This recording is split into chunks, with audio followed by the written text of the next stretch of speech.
دووبارە سڵاوتان لەبێت بینەرا بەڕێز و خۆشەویستەکانی بەرنامەی ستۆدیۆی ١٩٤ لیستی کۆمەڵی ئیسلامی کوردستان بە خێراتنی دووبارەی میوانە بەڕێز و خۆشەویستەکانمانەکەم پۆلێک لە کاندیدانی لیستی ١٩٤ کۆمەڵی ئیسلامی کوردستان و ئەندامانی مەڵبەندیەکی شارە سووری کۆمەڵی ئیسلامی لەگەڵ هاوڵاتیانی خۆشەویستی دانیشتووی هەڵەبجە بەشێک لەوان. ئێستا سەرەلای ئەم ئامادە بۆ بەڕێزانەیە کە لە بەرنامەکەمانە و دانیشتوی شاری هەڵەبجە شەهید ئامادەیان هەیە. پێم خۆشە بەڕا و سەرنج و تێبینەکانیان بەرنامەکەمان دەوڵەمەندکەن. هەر کەسێک بەشداری فەرموو. بەناوی خوا زۆر سپاس بۆ ئەم دەرفەتە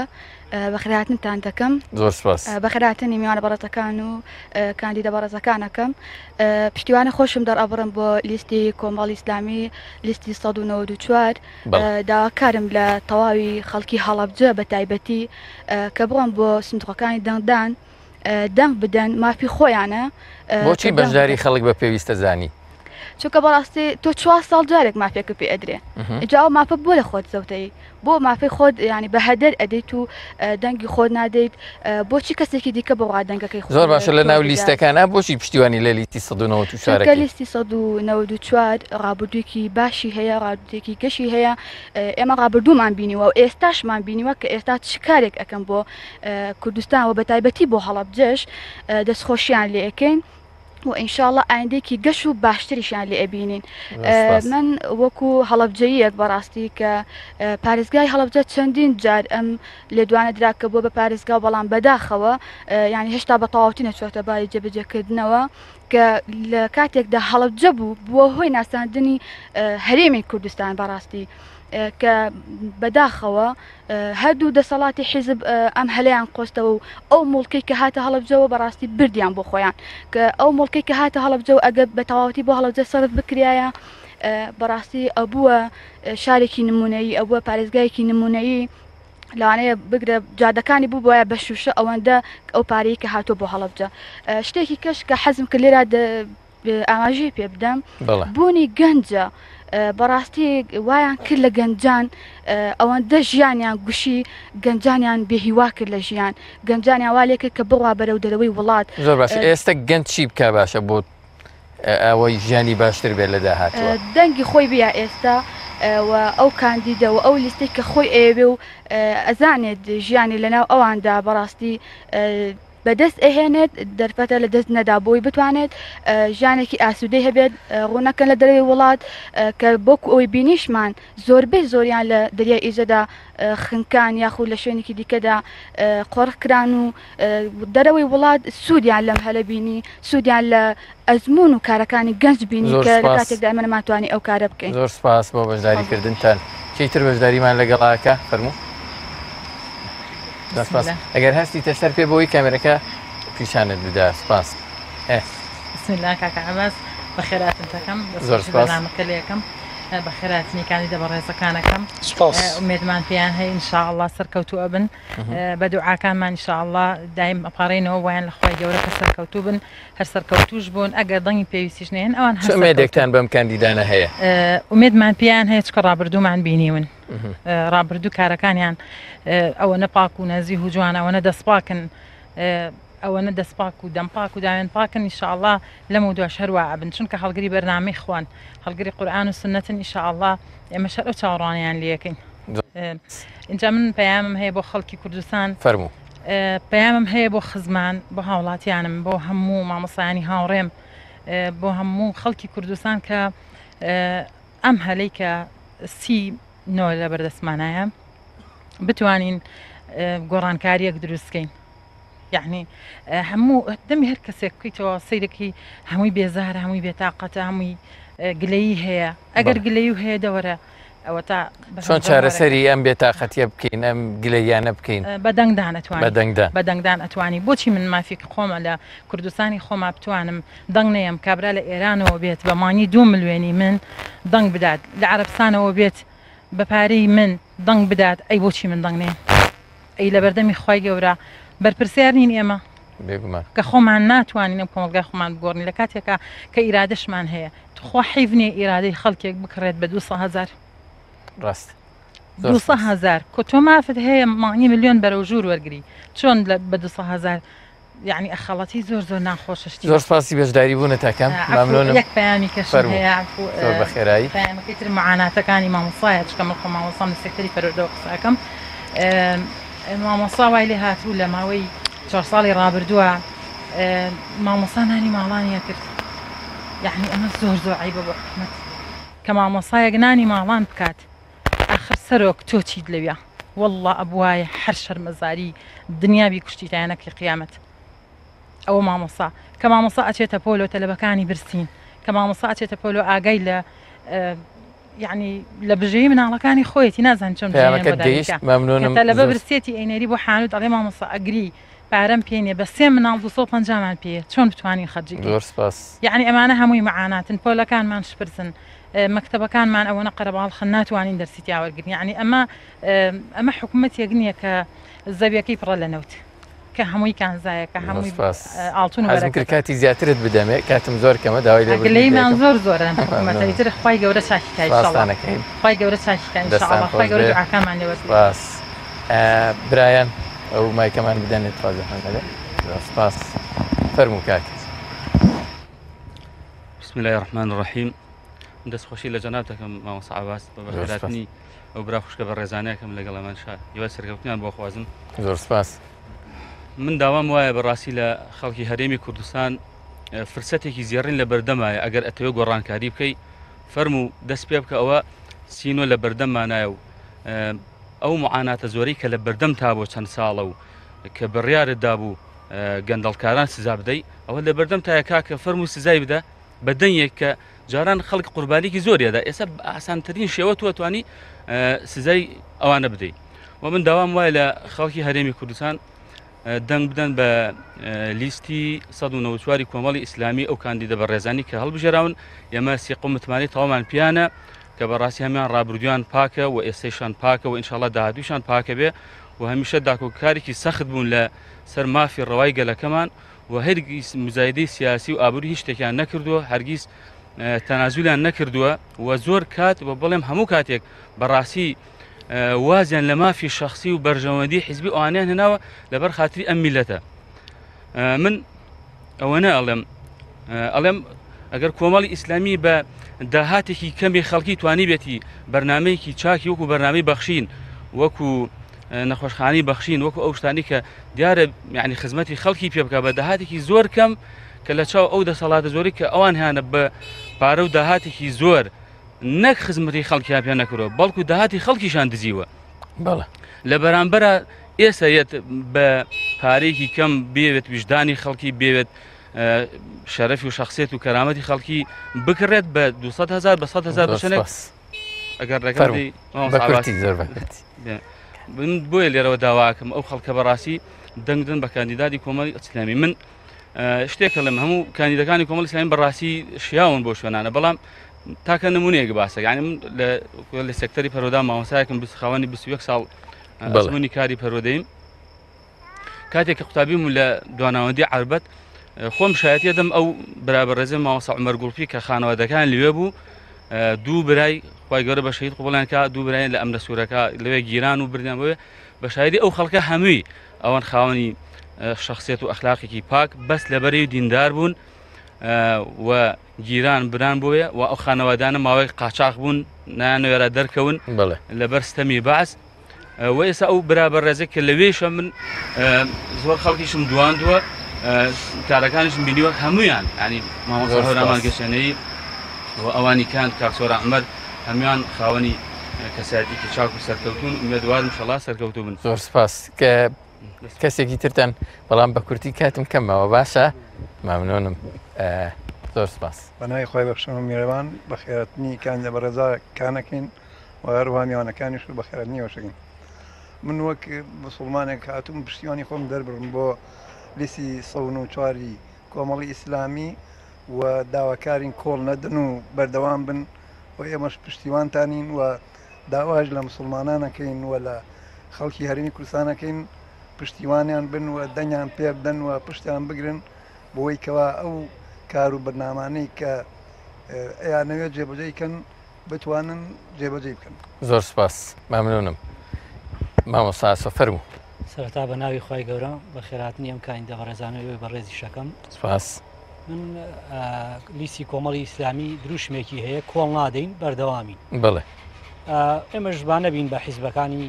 دو حیزبی دەسەڵاتدار باسی ڕابردوو بکەین هەر کەسێک بە ئینساف بێ ڕابردووی کۆمەڵی ئیسلامی ئەزانێ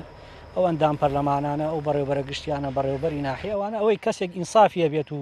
بێوێت خۆی لە ڕاستیەکان گێر نەکات ئەزانێ کۆمەڵی ئیسلامی چی کردو و بەڵام کۆمەڵی ئیسلامی لە داهاتووە چیەکە ئەم ئەندام پەرلەمانەکە ئێمە نزیکەی 40 کاندیدمان هەیە پشتیوان بەخوا ناڵێم هەرچلیان بەڵام زۆرینیانە چنە پەرلەمان و ئەوەی کە ئێمە دڵمان خۆشە بێت لە ئەنجامەکەی دڵمان خۆشە بێت کە ئیتر چەند کاندیدێکی بەهێزیان چنە پەرلەمان بەڵام ئەم ئەندام پەرلەمانان چی ئەکەن لە داهاتوە ئێمە ڕابردووی خەڵکی بە ئینساف ئەزانێ ڕابردووی کۆمەڵ ئیسلامی چییە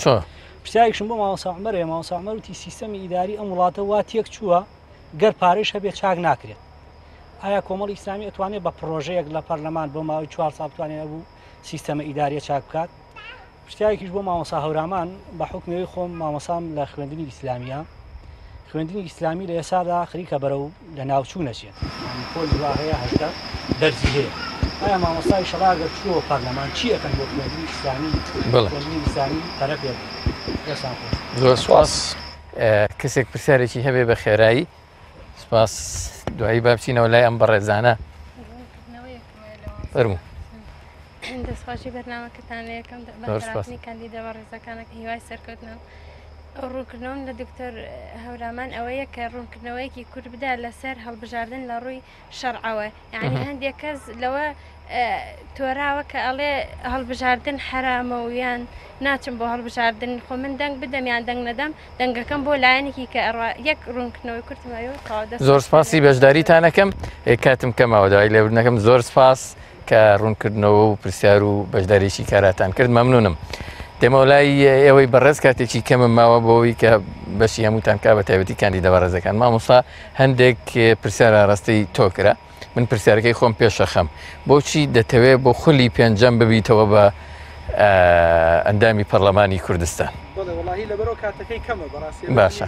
زۆر بە کورتی وەڵام بەمەوە ئێمە شۆڕشێکمان بەرپا کردووە دژی گەندەڵی دژی نادادی دژی زوڵم وستەم دژی ئەوانەی کە ئەم وڵاتیان قۆڕخ کردووە بۆ خۆیان بۆ حیزبەکانیان بۆ بنەماڵەکانیان بەڕاستی ناشارینەوە شۆڕشێکمان دژ بەرپا کردوون شۆڕشێکی مەدەنی ئەم شۆڕشە تاکوونەوەی ڕێهێناومانە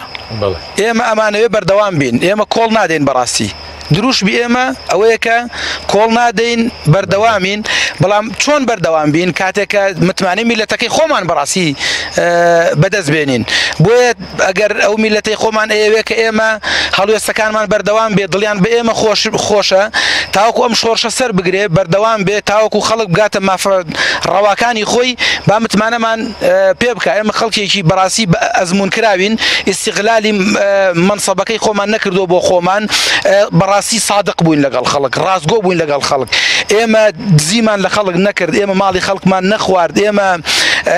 لەگەڵ خەڵک بووین لەبەرەی گەل بووین لەبەرەی هەژاران بووین و هەر لەبەرەی ئەوانیش دەمێنینەوە تاوەکو ئەو کاتێک کە لەو دنیاش دنیای فانیش بەجێ دەیەڵێن ئەو خەڵکەش لە ڕاستیدا تاکو کەیتر خەڵکی صادق و خەڵکی ناسادق وەکو یەکسەیر بکات تاوەکو کەی کابراسی 27 دانە ساڵ حکومڕانی ئەم وڵاتەیە شتی بەدەسە پارەی بەدەسە تازە دێتەوە خۆی دەخاتەوە بەردەمی خەڵک ئەڵێ دەنگم پێ بدەرەوە با خزمەت تاکەم ئەی باش ئەم میلەتە ئێمە نابێ بپرسێ بڵێ ئەرێ کاکە تۆ ئەم وڵاتت بەدەست بوو حکوومەتت بەدەست بوو نەوتی ئەم وڵاتە هەمووی لە بندەسی تۆدایە باشە تۆ تاکو ئێستا هیچ نەکردبێسە بە تەمای چیت کاکە ئەم شاری هەڵەبجە خەڵکی شاری هەڵەبجە بۆ یادی کیمیابارانی هەڵەبجە 3 ساڵ لەمەوە پێش 5 ملیۆن دۆلاریان سەرف کرد لەلایەن ئەنجومەنی باڵای نەوت و گازەوە بەندا ئەو بابەتم کەشف کرد لە وەزارەتی شەهیدان 5 ملیۆن دۆلار بۆ 2 سەعات بڕۆ سیر کە کاتێک کە ڕۆشتم قایمەی مەسروفاتم دەرێنا لە وەزارەتی شەهیدان مەئسات بوو مەئسات بۆ 1 سەعات و نیو بۆ یەک خەیمەیەک 1,750,000 دۆلاریان سەرف کردووە دۆلار هەموو کۆڵانەکانی هەڵگرتاوە ملیۆنێک و خەڵکی شاری شەهیدان گوێتان پێمەوەیە 1,750,000 دۆلار بۆ خەیمەیە کە لە ژێری دایادی هەڵەبجێ تێدا کراوەتەوە ویژدان تاکو کێ دێتە جواب ئەو پارەی ئەگەر بدرا بە بریندارانی کیمیاباران بدرا بە مەدرسەکان بدرا بەم شاری شەهیدە کە ئێسش بۆنی کیمیاوی لێ دێ. زۆر باشە مامۆستا وەڵامی ئەو شتە چۆنە دەیتەوە کە ئەرکی خەڵک چییە بۆی بەتایبەتی خەڵکێکی شەرعیە، ئەرکێکی نیشتیمانیە، ئەرکێکی یاساییە، مافێکی زۆر گەورەیە لە ڕاستیدا بە تایبەتی و خوشکە بەڕێزە لەلایەنی شەرعیەکەەوە پرسیاری کرد چونکە زۆر بەداخەوە ئێستا ئەوانەی کە یعنی خۆیان بە مولتەزیم ئەزانن، خۆیان بە موسڵمان ئەزانن، زۆر بەداخەوە بە کۆڵی ڕیشەوە بە کۆڵێ مێزەرەوە لە ڕیزی پێشەوەی مزگەوتە بە خەڵگەڵێ ئینتیخابات حرامە. باشە تۆ بۆ خۆت لە وڵاتەکەی باشە باشتر وایە کە تۆ نوێنەرەکەی خۆت نوێنەرێکی بۆ خواسوڵحاو بێ، نوێنەرێکی دەست بە دەست نوێژ بێ، یان نوێنەرێکی شەرابخۆر و ئارەخۆر بێ سوێنە بە کەیفی خۆی یاسا دەربکا و ئەبێت تۆ جێبەجێ بکەی. لەبەرەوە لە ڕاستیدا ئەم بابەتە تەفسیلی هەیە، بەڵام بە کورتی ئەگەر متمانەتان بە دینی ئێمە هەیە بە عیلمی ئێمە هەیە من انتخابات و بەشداریکردن تێیدا و دەنگدان بە حەق و دەنگدان بە کەسانی ڕاستگۆ، دەنگدان بە کەسانی بۆ خواسوڵحا و ڕاستگۆ دەستپاک دین پاک داوێن پاک دڵسۆز بە واجبێکی شەرعیە زانم بەڕاستی. سەبارەت بەو برا بەڕێزەش بە مامۆستا ئاسۆ کە پرسیاری کرد دەربارەی خوێندنی ئیسلامی ئێمە بەرنامەمان هەیە کە لە ڕاستیدا هەر لە ڕەوضەوە سیستەمێکی زۆر جوان منهجێکی زۆر جوان دابنین بە یاسایەک لە پەرلەمانی کوردستانە تەصدیق بکرێ خوێندنی ئیسلامی زۆر پەرە پێ بێت تاوەکو ئەگاتە دکتۆرا و خوێندنی باڵا بەمەش بەڕاستی ئەتوانین کە وڵاتەکەمان بەرەو پێش بەرین بۆ چونکە لە ڕاستیدا ئەگەر خوێندنی ئیسلامی بەهێز بکرێت تونڕەوی کەم ئەبێتەوە ئێڕهاب کەم بێتەوە کاسێک بە ناوی ئیسلامەوە ناتوانێت بابەتێک بوو ڕوژێنە کە ئیسلام لێ بەری بێ ئەو کورتەکەیەتی ئینشاءالله کە چوینە ئەوێش بە عەمەلی خۆتان دەیبینن. سوپاس. ڕێز مامۆستا عومەر گەنجانە بینی ناومێدن لە حکوومەتی هەرێمی کوردستان زوڵم لێکراون وڵاتیان وەکو ئاماژیان پێکرد بەجێ هێشتووە مامۆستایان نەبینی وەکو مامۆستا بەڕێزە خۆشت لە سلکی پەروەردە ئیشت کردووە ئەوە حاڵیانە موچیانە بڕێ دەوامی قورسیان هەیە مانگرتن ڕوئەدا حکوومەت لیان ناپێرسەوە پێشمەرگە ئابینی هێزەکانی ناوخۆوە بینی منداڵی هەتیوە بینی پیر و پەکەوتەکە هەموو هەست بە مەغدوریەکی گەورە ئەکرێت لە وڵاتەیە. ئێوە بەرنامەتان چییە بۆەوەی کە ئەم غەدرە هەڵگرن لەسەر ئەم چین و توێژان؟ ئێمە بە ئیرادەیەکی بەهێزەوە بە بەرنمەیەکی پێشوەختەوە ئەمانەوێ گۆڕانکاریەکی ڕیشەی گەورە لە کوردستان ڕوو بدا. ئەو گۆڕانکاریەش پێویستی بە بەشداری هەموو هەوڵاتیان هەیە بۆی ئیرادەی ئەوان تێکەڵ بەم بەرنامە و ئیرادەی ئێمە هەبێت لە لیستی 194 کۆمەڵی ئیسلامی کوردستان چونکە لە ڕووی سیاسی و یاساییەوە بێ کوردستان بکەنە خاوەنی دامەزراوەی نیشتیمانی کە ئەم دامەزراوانە ئینتیمان بۆ هیچ حیزبولایەنێک نەبێ، نە دامەزراوی سەربازیمان، نە پەرلەمانمان، نە ئەنجومەنی وەزیران، نە وەزارەتەکان، نە بەڕێوەبەرایەتیەکان. پاشان لە ڕووی عەدالەت و عەدالەتی کۆمەڵایەتیەوە بێ هەموو کەس ئەو مافەی هەبێت کە لە وڵاتی خۆیان لەسەر خاکی وڵاتی خۆی شەرەفمەندانە بژی، قوتی ڕۆژانی دەستکەوێت، سایەکی دەستکەوێت لە ژێریا بحەوێتەوە، چارەسەری تەندروستی دەستکەوێت بۆ مناڵەکانی و بۆ نەخۆشەکانی، پەروەردەیەکی باشی دەستکەوێت بۆ منداڵەکانی و بۆ نەوەکانی. ئەمەش بە چاکسازیەکی گەورە کرێت لە دامەزراوەکانی حکوومەتی هەرێمی کوردستانە و بە تایبەت پرسیاری مامۆستا ئاسۆ زۆر جوان بوو. ئەگەر ئێمە پارەشمان هەبێ و دەستی ئەمینیشمان هەبێ ئەگەر گۆڕانکاریەکی ڕیشەیی ڕوونەدا لە هەیکەلی بەڕێوەبردن لە هەرێمی کوردستانە کە ئێمە ئەو گۆڕانکاریە خەون و خولیامانە لە ڕاستیە خزمەتگوزاری وەکو پێویست ناکاتە خەڵک، نە ئاوی خاوێن، نە کارەبا، نە پەروەردە، نە تەندروستی، چونکە سیستمێکی کۆنمان هەیە کە بەپێی یاسا و ڕێنمایی زۆر کۆن بەڕێوەچێ. من لە ڕوانگەی ئەزمموی زانستی و کردداریم لە بواری بەڕێوەبردنە تێگەم کە ئێمە موئەسساتمان لە کوردستانە داڕزاوە، ناکرێ مامەڵێ هاوڵاتیەک دوو دانە مانگی پێ بچێ، ناکرێ هاوڵاتیەک لە کەلارەوە بچێ بۆ هەولێر بۆی جەنابی وەزیر یەک ئیمزای بۆ بکە. ئەمە دەلیلی ئەوەیە ئەم سیستمی بەڕێوەبردنە، ئەم هەیکەلی بەڕێوەبردنە داڕزاوە، ئەبێ بیگۆڕین، چاکیکەین، بەهێزیکەین بە تەکنۆلۆژیا، خەڵک بە ئاسانی بتوانێت کارەکانی تیاڕاییکە. زوومی خۆم خەمە سەر توێژێک کە زۆر منکوب و زڵم لێکراوە مەسەر ئایندەیە میلەتەی پێوە ئەوش گەنجانە خوێندکارانی زانکۆن ئەوە لە ساڵی 2012 تاعیناتیان نەماوە، تعین ناکرێن، تەخەڕوجەکەن هەراوا بێکار دانیشتن. تۆ چیت هەیە بۆ گەنجان بۆ دەرچوانی زان. طبعا یەک لەو سەرۆت و سامانەی کە لە وڵاتانی دواکەوتوو گرنگی پێ نادرێ مەسلەی گەنجە. ئێمە بینیمان وڵاتێکی وەکو ئەڵمانیا ژمارەیەکی زۆر پەنابەری وەرگرت بۆ لەبەرەوەی بە دوای دەستی گەنج ئاگەڕێ، لەبەرەوەی وڵاتەکەی خۆی وڵاتێکی بەساڵات چووە. لە هەرێمی کوردستان یەک لەو سەرۆت و سامانە زۆر بە نرخانەی کە هەیەی کە لە نەوت و لە زێڕ و زی و بە نرخترە بۆی گەنجەکانیەتی کە بەداخەوە سوود لە تاقە و توانان وەرناگیرێ. وڵاتان کە پێشکەوتن بەهۆی بەرهەمهێنانەوە بوو، بەهۆی بەگەڕخستنی توانای گەنجەکانەوە بوو. ئێمە بە دوو ڕێگە، ڕێگەی یەکەم کاراکردنی یاسای ئەنجومەنی ڕاژە کە دامەزراوەیەک لە هەرێمی کوردستانە دروست بێت، کارەتی دیراسە بکە، لێکۆڵینەوە بکە کە من بەحسی ماستەرەکەشم لەسەر ئەو بابەتەیە، لەسەر ئەوەی کە لە هەرێمی کوردستانە لە چ بوارێکە پێویستە خەڵک دابمەزرێ و لەسەر چ بنەمایەک و بەپێی چ سیستەمێکی عادیلانە. ئەوە یەک، چونکە ئێمە لە کەرتی گشتی پێویستمان بە دامەزراندن هەیە. ئەو گەنجانەی لە وڵاتی خۆمانە زان کۆتاوەکەن مافی ئەوەیان هەیە لە کەرتی گشتیە، ڕێگەیان پێ بدرێت، دەرفەتیان پێ بدرێت، هەم توانای خۆیان بخەنەگەڕ، هەم بژێوی ژیانی خۆیان پەیداکەن. ڕێگەی دووەم ئەوەیە کە ئەو نەزیفەی کە گەندەڵی لە سەرۆت و سامانی وڵاتە دروستی کردووە ڕایگرین بەڕۆبوونەوەی لە ڕێگەی دادگا، دەستگای چاودێری دارایی کە بەداخەوە تا ئێستا یەک لەو شتانی کە دەستگای چاودێری دارایی کێشەی هەیە ڕۆڵی پێنادرێ و بە تایبەت لە بواری داهاتی نەوت و دەرهێنانی نەوت و فرۆشتنی نەوتە هیچ ڕۆڵێکی پێنادرێەوە، دەرفەتی ئەوی پێنادرێ پشکنین بکە. پاشان لە ڕێگەی دەستەی نەزاهەوە بۆی کە تۆ گەندەڵیت ڕاگرت، سەرۆت و سامانێکی زۆرە گەڕێتەوە بۆ وڵات، ئەتوانرێت لەو ڕێگەیەوە قەرزی بچووک بە گەنجان بدرێ و سەرنجی سەرمایەی ناوخۆی و بیانی ڕاکێشرێ بۆی گەنجان تاقەی خۆیان بەگەڕخەن و خزمەتی وڵاتی خۆیان بکەن. زۆر سپاس. بەڕێز نازەنین خان، تۆ دەوێ بچوونت بۆ پەرلەمانی کوردستان چ خزمەتێک بە توێژی ئافرەتان بکەیت؟ چۆن ئەتەوێ خزمەتیان پێ بکەیت؟ سپاس بۆ خوا، من پێش ئەوەی بچمە پەرلەمان توانیومە خزمەتی شارەکەم بکەم و هاوڵاتیانم بکەم.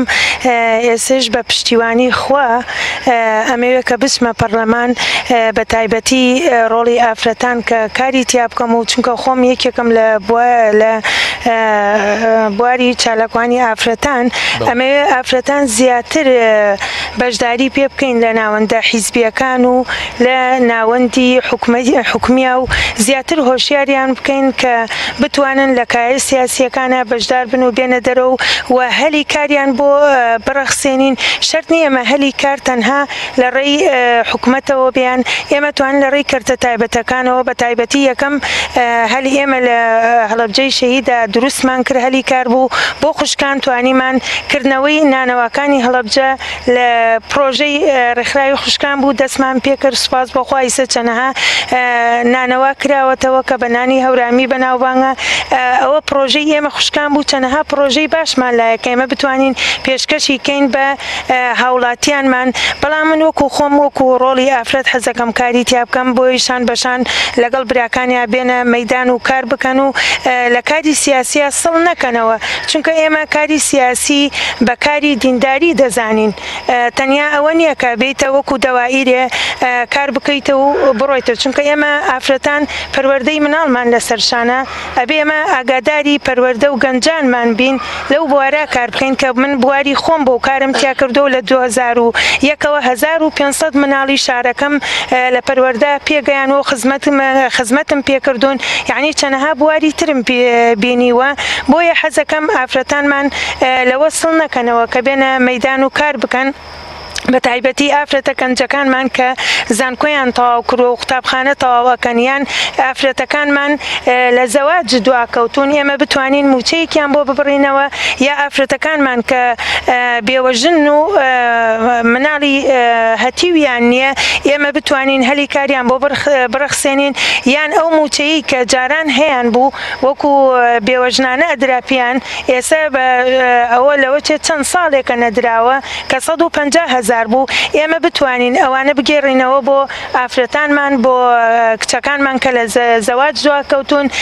کە کەسیان نییە هاوکاری مادیان بکە ئێمە بتوانین لەو بوارە کار بکەین من حەزەکەم ئەوەش بڵێم ئێمە لیستی 194 کۆمەڵی ئیسلامی تەنها بەو کار و چالاکیانە بەناوبانگ نین کە دەستپاکین ئێمە کۆمەڵی ئیسلامی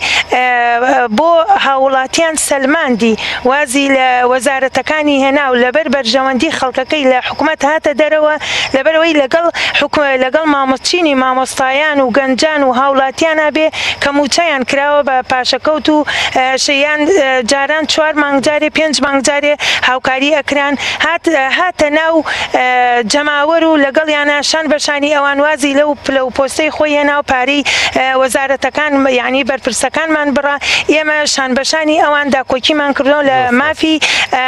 ئەوان بەس وەکەوەی کە ئێمە ئەم چینەی کە ئەمانێ بڕۆی ناوێ لەوە هاوڵاتیان یعنی چاوڕۆشن ئەەکەین کە ئێمە بەڵێنەکانمان ئەڵێن ڕازگۆ بین لە بەڵێنەکانمان دەستپاکین ئەچیتە دەوایرێکی حکومی ئەبینی کامێرەی چاودێری دانراوە مامۆستا عەباس بەڵام چەنەها دزی و یعنی گەندەڵی ئەکرێ لە دەوائیرەکانە کامێرە چاودێریەکەش هەیە بۆیان یعنی هین ناکە بەس ئێمە لە کامێرەی خوایی ئەترسین مامۆستایەک جارێ بە قوتابیەکانی وت بڕۆن ڕۆڵە ئەو مریشکانە سەر بڕن با ئەو نمونەیە بڵم بۆ هاوڵاتیان مناڵێک هاتەوە مریشکەکەی سەر نەبڕی مامۆستاکە لی پرسی بۆچی مریشکەکەت سەر نەبڕی وتی تۆ توتە با کەس چاوی لێ نەبێ وتی کێ چاوی لێ بوتی خواگیان ئێمە لە کامێرە و ڕقابەی خواگیان ئەترسین بۆیە بە دەستپاکانە و بە ئەمینانە ئەچینە ئەوێ و وەکو مامۆستا ئەحمەدی حاجی مەحمودیشمان لەم ماوە سەلماندی بە هیچ هەڕەشەیەک یعنی بە هیچ یعنی کە کاری سیاسی نەڕۆشتە دووە سپاس بۆ خوا توانی کێبەکێ بکە لەگەڵ پارتی دیموکراتی کوردستان بۆیە ئەندام پەرلەمانەکانی ئێمە سپاس بۆ خوا هەمومان کاک ئەحمەدێکە بین بۆ خۆمان ئەی سەلمێنین بۆ هاوڵاتیان هەر بڵێ کەمینین بەس خزمەتمان زۆری نەیە سپاس بۆ خوا جێدەستمان دیارە بچینە ئەوێ خزمەتی زیاتر بکەین بە گەنجان و بە قوتابیان و بە کەم ئەندامان و بە ئافرەتان بە تایبەتی ئینشاءڵڵا ئەگەر دەی سپاس بۆیە پەیامی زیاترم و بەڵام کاتان نەیامێ وەکو مافی خۆم بەڵام داوا لە هاوڵاتیانەکەم دەنگی خۆیان بن بە لیستی 194 کۆمەڵی ئیسلامی کە نوێنەری ئەوانە و بە دەستپاکی و بە ئەمینەوە خزمەت بە هاوڵاتیان ئەکات. زۆر سپاس. دڵسۆزخان بە نۆرەی خۆت بەرنامە چییە بۆی خزمەت بە توێژی کۆمەڵگە بە گشتی خوشکان بە تایبەتی؟ بەڵێ مامۆستایان وەڵی من حەز ناکەم خوشکان جیا بکەمەوە لە برایان چونکە من کۆمەڵگە بە گشتی باە چونکە من پێم وایە ئێمە پێمانەوترێت نیوەی کۆمەڵ زۆر جار نیوەکەی تریە لە داتاکەشی وا باسەکرێت کە ئێمە زیاترین بەڕاستی ئەوە لە بەرچاوی هەمووان ڕوونەکە ئێمە لە هەموو پێگەکانە ڕۆڵمان هەیە لە مامۆستاین لە دکتۆرین لە دایکین لە کچین لە پەرلەمانی بەڕاستی لە هەموو شوێنەکانە هەین لە هەموو شوێنەکانیش جێدەستمان دیارە شانازیشی پێوەکەین یعنی نامەوێ بڵێم بەتەنیا ئەمە ئەوە بکەم بۆ ئافرەتان بەڕاستی ئەمە چینێکی زیندوی لە پەرلەمان پێویستە بەڕایەوە بەڵێ بە تاکید پێویستە ئەنی لە ڕابردوش سەلمان دوومانە پێویستە بچنە پەرلەمان پێویستە بۆ ئەوەی وەکو چۆن لە هەموو پێگەکانی ترا هەین و مافی خۆمانە لە پەرلەمانی شەبین بۆ داکۆکیکردنی زیاتر لە مافەکانی خۆمان بۆی ڕۆڵمان هەبێ ینی یاسایەک دەرەچێت دەربارەی بواری ئافرەتان ئێمە ئەگەر خۆمان لەوێ بین باشترە توانین لەعنی لە دەرکردنی یاساکە ڕۆڵمان هەبێ و کارابین لە چییە بۆ خەڵک بەگشتی کەواتە؟ وڵا پەیام بۆ خەڵکەوەیە زۆر جارانی بەڕاستی شتێک هەیە زۆر ئێمەی ئافرەتان بە تایبەتی کاندیدا ئافرەتەکان بێتاقەتمانەکە زۆر جار ئەوترێ یعنی ئەگەر سیستەمی کۆتانە بۆیە خوشکان نەچوونە پەرلەمان ئەمە بۆ ئێمە زۆر ینی بێتاقەتین یعنی حەزەکەم خوشکان کە لە نیوەی کۆمەڵگا زیاترین دەنگی خۆیان بۆ خوشکان بێ برایانیش ئەو کاتەوە برایانە تو ئەم بڵێن بە ئەوان بە کۆتا بێن یعنی ئێمە کە لە نیوەی کۆمەڵگا زیاتر بین حەقە دەنگی خۆشمان هیچ نەبێ نیوەی بۆ خوشکان بێ بەڕاستی حەزەکەم کۆتانیە سەرکەوتووە بن سپاس تۆ لەگەاندنی پەیامەکان و لە عەدالەت تۆزێ ڕایەت ناکەی نا لەوەی کە ئێمە کاندیدەکان هەمومان بەقەدەر یەک کات تۆ خۆت زۆر باشە بەسەر قسەت ماوە دەگەڕێمەوە لای ماسە هەستم کرد کە خەریکە تەواوەبی بۆیە جاری وایە ئینسان زۆر بلیمەتە لەوەیە قسەیەکی پەیامێکی زۆر گەورە بە دوو قسە گەیەن ئەوەش لێ هاتوویە زۆر سپاس مامۆستا تۆفیق پەیامت چییە بۆ دانیشتوانی پارێزگای هەڵەبجە بە تایبەتی؟ سوپاس پامم بۆ دانیشتوانی پارێزگای هەڵەبجە ئەوەیە وەک پندێکی کوردی ئەڵێ ئەگەر یەکەم جار منت خەڵەتان خوات بتگرێ ئەگەر دووەم جار منت خەڵەتان خوا بمگرێ نەک دووەم جار ئەوە دەیەم جارە ئەم پارێزگای هەڵەبجە ئەخەڵەتێنن کێ خەڵەتێنێ ئەم دەسەڵاتە جا بەڕاستی بۆ پەیامم بۆ هەموو کوردستان ئەوەیە کە دڵی ئەم دەسەڵاتە ئاو ناخواتەوە بەوەی قەیرانێکی دارایی دروست کردووە بەوەی نەوەی خاکی ئەم کوردستانی فرۆشتووە بەوەی سەرۆت و سامانی ژێرخان و سەرخانی ئەم وڵاتی وێران کردووە ئێستاش ئەوێ ئەو تۆزە دەسەڵاتەی کە بەدەستی خەڵکۆ بوو کە ئەنجومەنی پارێزگەکان ئەوەیش نەهێڵێت بۆ ئەوەی دەسەڵاتەکە لای خۆی بێنێتەوە هەر کاتێک ویستی بیگرێتەوە زۆر باشە بۆ ئەم کاندیدانە چیەڵێ بۆ ئەم کاندیدانە ئومێدم هەیە زۆر کە وەکو کاندیدەکانی پێشوو سەرمان بەرزکەنەوە ڕوومان سوورکەن ئینشاڵایش هەروە دەبن داوام لە خەڵک چیە بۆ داوام لە خەڵک ئەوەیە هەندێک خەڵک دەڵێت من دەنگ نادەم کەواتە دەنگنەدانی ئەو ڕازیە بەو سیستەمەی کە 27 ساڵ ئەی چەوسێنێتەوە جا بۆیە تکامان وایە تۆ گەر دەنگ نادی بە سیاسیەکی ئیسلامی سیاسیەکی ئەلمانی حکومتەکە کە بەویستی خۆی ئەو چەوسێنێتەوە ئومێدەکەم هەموو خەڵک دەنگ بدا دەنگیش بدا بەو کەسانەی کە دەست و دەمیان پاکە کە ڕابردویان سەلماندی داهاتویانە زۆر سپاس مامۆستا وشار تۆ وەکو ئەندامێکی مەڵبەندی هەڵەبجەی کۆمەڵی ئیسلامی و بە دانیشتوانی هەڵەبجە چ پەیامێکت هەیە؟ بەڵێ کۆمەڵی ئیسلامی قوتابخانەی پێگەیاندنی دەیان ژن و پیاوی ساڵح و دەستپاک و ڕازگۆ و ئازا و ماندوو نەناسەوە کۆمەڵی ئیسلامی لە ڕۆژە سەختەکانە دروست بووەوە چەندین خۆناغی بڕیوەوە بەرگەی هەموو پلانەکانی گرتووە هیچ هێزە نەیتوانی هێزی ناوخۆیی و هێزی دەرەکی دەستەمۆی کاتوە هیچ هێزێک نەیتوانی و بیترسێنێت لەبەرەوە گەورەی ئەم هێزە لەوایە کە لە ناخی ئەم جەماوەرەوە دروست بووە بە دەستی کەس دروست نەبووە بەڵکو کێشە و معاناتی خەڵک پێویستی قۆناغەکە دروستی کردووە داواکەم خەڵک لە ئاستی گەورەی کۆمەڵی ئیسلامیە بن بۆی پشتیوانی بکەن چونکە کۆمەڵی ئیسلامی وەکو هێزەکانی تر ویژدانی خەڵک ناکڕێ پارەی نییە بودجەی نییە و هێزێکی دەرەشی و ئیقلیمی و هێزە گەورەکان پشتیوانی ناکەن تا خەڵک ناچارکەن کە دەنگی پێ بدات ئەوەی کەماوەتەوە خەڵکی چەوساوە خەڵکی موافراوەی کە ناڕازیە داوایان لەکەن دەنگ بدەمە کۆمەڵی ئیسلامی بۆ ئەوەی نوێنەرە ئازا و دەستپاک و ڕازۆکانی کۆمەڵی ئیسلامی ژمارەی زۆرتریان بچنە پەرلەمان تاوەکو کاریگەری زیاتر دانێ لەسەر ئەو دەسەڵاتە کە دروستە بێت تاوەکو ئەگەر خەڵکی زیاتر نوێنەریان بنێرێتە پەرلەمان ئێمە بەشێکی گەورە بین لەو دەسەڵاتە کە بەشایەتی خەڵک هەمووی کە کەس نەیتوانی وەگلەی لە ئەندامەکانی ئێمە لە ئەندام پەرلەمانەکانی ئێمە بکات لە بەڕێوەبەرە گشتیەکان بکات لە وەزیرەکانمان بکات و لەو کاتەیە کە هەموو هێزەکان کەوای کە مافی خەڵکیان خواردووە خەڵک بێ ئومێد دەکەن کۆمەڵی ئیسلامی ئومێد دەبەخشێتەوە لە ڕێگەی ڕێخستنەکانمانەوە هانی خەڵک ئەدەین بەردەوام بن هانی خەڵک دەین کۆڵ نەدەن بەردەوامی و کۆڵ نەدانی ئێمە خەڵک ئەمانگەیەن نزیکمان دەکاتەوە لە ئامانجەکان ئیشەڵا بە پشتیوانی خەڵک خوای گەورە هاوکاریمان دەکات بە پشتیوانی خەڵک ئەتوانین لە ئامانجەکانمان نزیک بینەوە کە خزمەتکردنی خەڵکە کە چارەسەرکردنی کێشەکانمانە کە باشکردنی بژێوی ژیانی خەڵکە و جێبەجێکردنی یاسا باشەکانە و نوێنەرەکانی کۆمەڵی ئیسلامی لەو نوێنەرانە بوون لە ڕابردووە لەوە نەبوون بەس لە هەڵبژاردنا دەرکەون دوایی 4 ساڵ ئێستش چەندین ئەندام پەرلەمان هەیە دوای 4 ساڵ کەس نەیبینێت بەڵکو شەوانە و ڕۆژانە نوێنەرەکانی ئێمە لە بەرچاوی خەڵکن لە ناو خەڵکان لەگەڵ خەڵکە ئاژین بە ئومێدی ئەوەی کە خەڵک پشتیوانی کابەوەی هێزە گەورەتر بێت و ئەم هێزە بەهێزتر بێت تاوەکو خزمەتی خەڵکی زیاتر بکەیت من یەک دەقەدەم بە کاندیدەکان چیت هەیە دڵسۆزخان لە یەک دەقەیە بێڵێت والله ئەوەی کە هەم ئەوەی کە پێشتر ویستم باسی بکەمەوە بووکە ینی یەکێک لە کارێک باشەکانی ئێمە ینی ئەگەر بیکەین لە داهاتووە ئینشاءڵڵا لە پەرلەمان من وەک خۆم ناڵم ئەلبەت وەکو لیستی 194 کۆمەڵی ئیسلامی ئەوەیە کە کاراکردنی ڕۆڵی چاودێری پەرلەمان بەسەر دام و دەستگا حکومیەکانەوە ینی بەڕاستی یەکێک لە کێشە گەورەکانی ئێمە ئەوەیە ینی ڕۆڵی چاودێریکردنی پەرلەمان لەسەر هیچ دەستگایەکی حکومی نییە وەک چۆن بڵێ ینی پەرلەمان هیچ ڕۆڵێکی بۆ نەماوەتەوە تەنها وەکو بڵێ چۆنە ئینێکی اتفاقاتێکی سیاسی ئەکرێت لەسەر شتێکە ویستیان کۆبوونەوەیکی پەرلەمانەکەن و دوایی ئیتر ئەوەی کە بیانوێ ئابۆ شێوازە دەرەچێ دووەمیش ینی هەتاکو دەسەڵاتی حیزب لە ناوەندە حکومیەکان جیان نەکرێتەوە پێم وایە بێژیانی ئێمە بە ئاقارێکی باشە لەمە باشتر ناڕوە بۆیە داوا لە خەڵکی کوردستانەکەم دەنگ بدەن بە لیستی 1994 کۆمەڵی ئیسلامی بۆی ئێمە تا ڕێژەمان زیاتر بێ لە ناو پەرلەمانی کوردستانە ئەتوانین ینی دەنگی باشترمان هەبێت لە گۆڕانکاریکردن لە دروستکردنی ینی لە گۆڕانکاریکردن لە شەسپاندنی یاساکانە ئەوم هەیە بۆ ئێمەدەوە ئینشاءالله هەموو ڕووبکاتە سنووقەکانی دەنگدان و خۆیان لەو نائومێدیە بە دوور بگرن کە لە 12 باڵی بەسەریانە کێشاوە سەرکەوتووە بن سپاس فەرموو من نازنین مستەفا وەکو کاندیدی ژمارە 18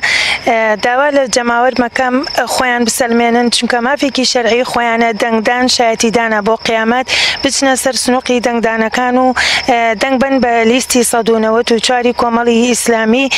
بۆەوەی ئێمە بتوانین نوێنەری باشتر بنێرینە پەرلەمان و خزمەتی زیاتر بێ بۆ هاوڵاتیان وەکو من خۆم پەیمان یەک بەخوا پاشان بە هاوڵاتیانم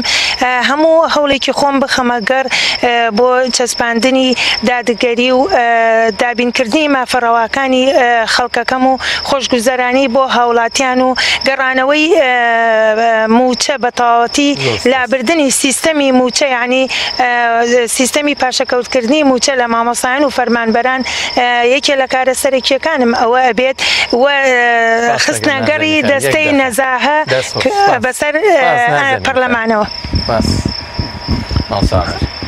لە پێناو ئایندەیەکی باشتر ژیانێکی خۆشتر دادگەری کە بناغی پێکەوە ژیان بێ لە هەرێمی کوردستانە داوا لە هەموو هاوڵاتیانەکەم دەنگدەن بە لیستی کۆمەڵی ئیسلامی کوردستان لیستی 1994 و کاندیداکانی وە کۆمەڵی ئیسلامی کوردستان چاوی تەنها لەسەر دەنگدەرانی بازنەی ئیسلامی نییە ڕاستە ئێمە حیزبێکی ئیسلامین بە مەبادیئی موسڵمانانەی خۆمانەوە کار دەکەین بەڵام لە ڕاستیە ئێمە زۆر سەرکەوتوانە و بەڵێنیشە دەین